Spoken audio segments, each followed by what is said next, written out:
আপনারা যদি মনোযোগ সহকারে শোনেন তাহলেই বুঝবেন ঘটনাটি। রাত তখন 2:17। শহরের উপকণ্ঠে দাঁড়িয়ে থাকা পুরনো 3 তলা সাদা বাড়িটাকে সবাই দূরে থেকেই এড়িয়ে চলে। কারণ মানুষজন বলে বাড়িটা রাতে একাকে হাঁটে। হ্যাঁ, হাঁটে। কেউ জানে না কিভাবে, কিন্তু যারা দেখেছে তারা কেউ স্বাভাবিক নেই আর। সেই রাতেই বাড়িটা নিয়ে তদন্ত করতে গিয়েছিল রুদ্র একাই। লোকজন বলতো সেখানে একটা মেয়ে কান্না করত, প্রতিদিন তার কান্না শোনা যেত। দেয়ালের ভেতর থেকে টর্চ লাইট হাতে রুদ্র যখন বাড়ির গেট খুলল, লোহার গেট এমন শব্দ করলো যেন কেউ ভেতরে বন্দি হয়ে ছটফট করছে, হো হো করে কাঁদছে। বাতাচ্ছিল না, তবুও সামনের যে গাছগুলো ছিল, এই গাছগুলো দুলছিল অদ্ভুতভাবে। মনে হচ্ছিল কেউ শ্বাস নিচ্ছে, আর প্রতিবার শ্বাস নিলে পাতাগুলো কেঁপে উঠছে। রুদ্র এবার হাতে থাকা টর্চটা জ্বালাতে দরজার ওপার থেকে এটা লেখা দেখা গেল, আমাকে ফিরিয়ে দাও। থরথর করে কাঁপল সে, কিন্তু নিজেকে অনেক শক্ত করে দরজাটা ঠেলে ভেতরে ঢুকে গেল। ভেতরে ঢুকেই প্রথম যে জিনিসটা খেয়াল করলো, সিঁড়ির নিচে দাঁড়িয়ে একটা মেয়ের ছায়া। শুধু ছায়া, কোনো শরীর নেই।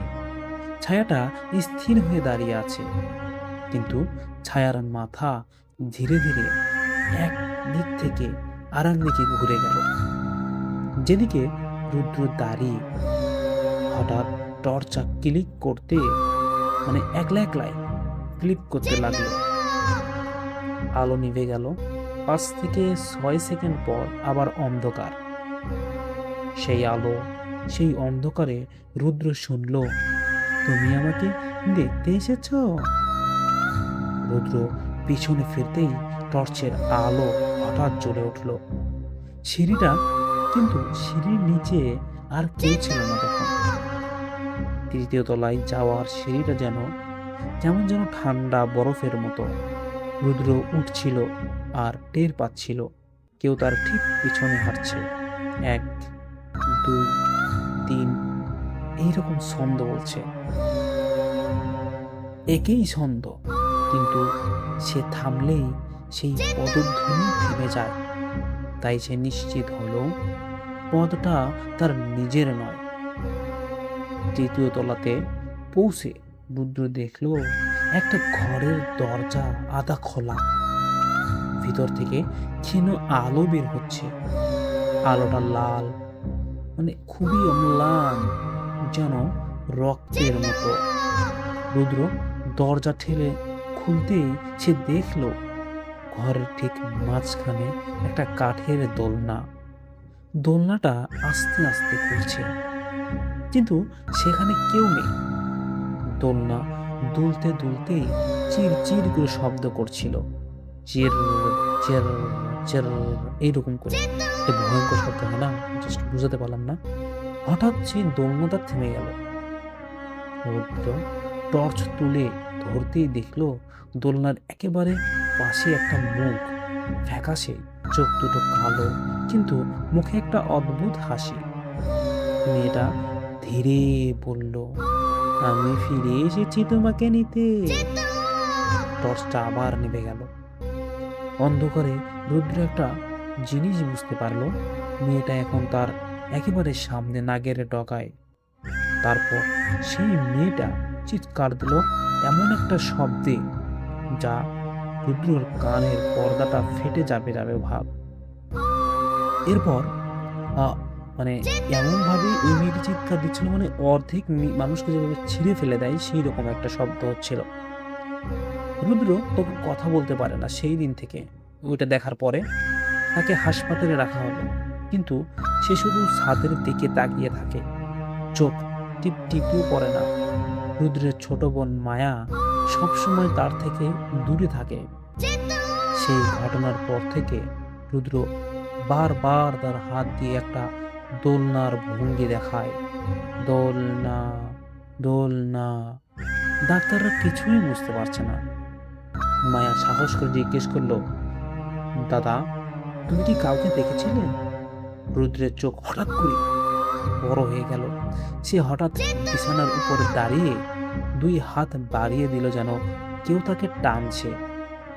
মায়া চিৎকার করে ডাকলো এবং ডাক্তারও ডাকলো, কিন্তু রুদ্রের হাত দুটো টানাটানি থাকলেও কারো দিকে যাকে মায়া দেখতে পাচ্ছিল না, এবং ডাক্তাররা তাকে বিছানায় শোয়ানোর চেষ্টা করছে।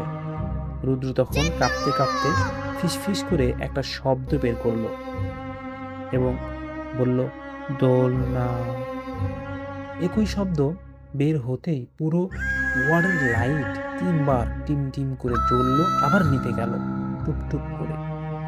হাঁটার শব্দ শোনা গেল ওয়ার্ডের বাইরে থেকে, স্লো, একদম স্লো, যেন কেউ পা টেনে নিয়ে হাঁটছে।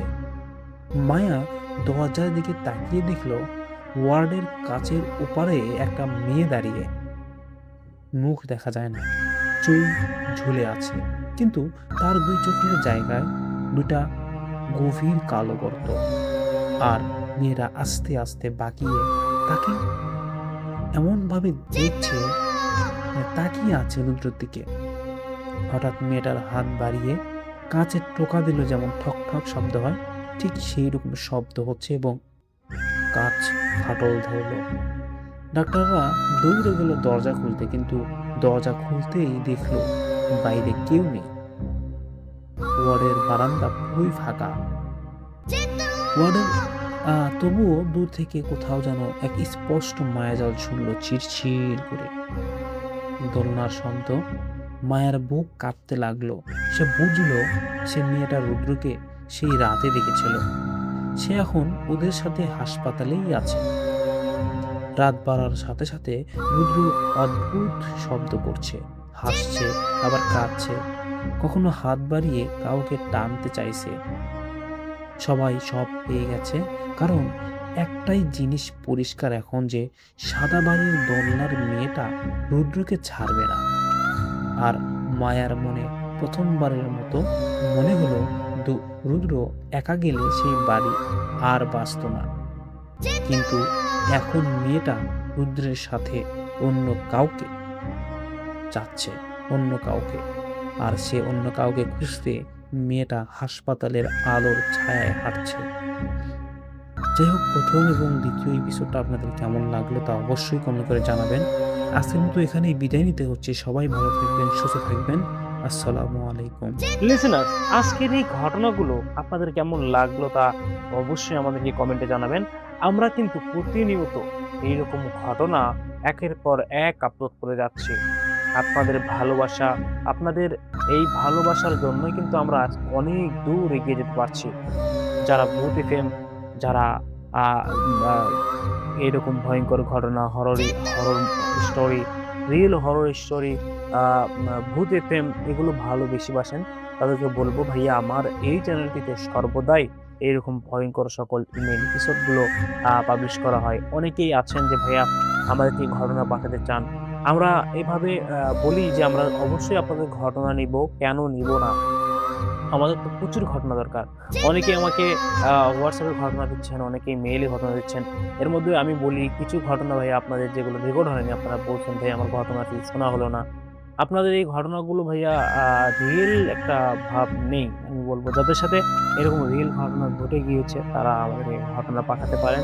আমরা আপনাদের ঘটনাগুলো পড়বো। যাই হোক, সবশেষে আমার যে কথা আপনাদের জন্য থাকবে সেটা হচ্ছে আমাদেরকে বেশি বেশি ঘটনা পাঠাবেন। আমরা আপনাদের ঘটনাগুলো সবার সামনে শেয়ার করব। আপনারও ভালো লাগবে, আমাদেরও ভালো লাগবে। আর এখানে আরেকটি সুযোগ রয়েছে, যারা আর কি আমাদেরকে নতুন নতুন ঘটনা এবং নিজের কণ্ঠে পাঠাতে চান, তারা অবশ্যই আমাদেরকে মেইল করতে পারেন। আমরা আপনাদের ঘটনাগুলো নিব। যাই হোক, ভালো থাকবেন, সুস্থ থাকবেন। দেখা হচ্ছে নেক্সট মেইল এপিসোডে। আসসালামু আলাইকুম।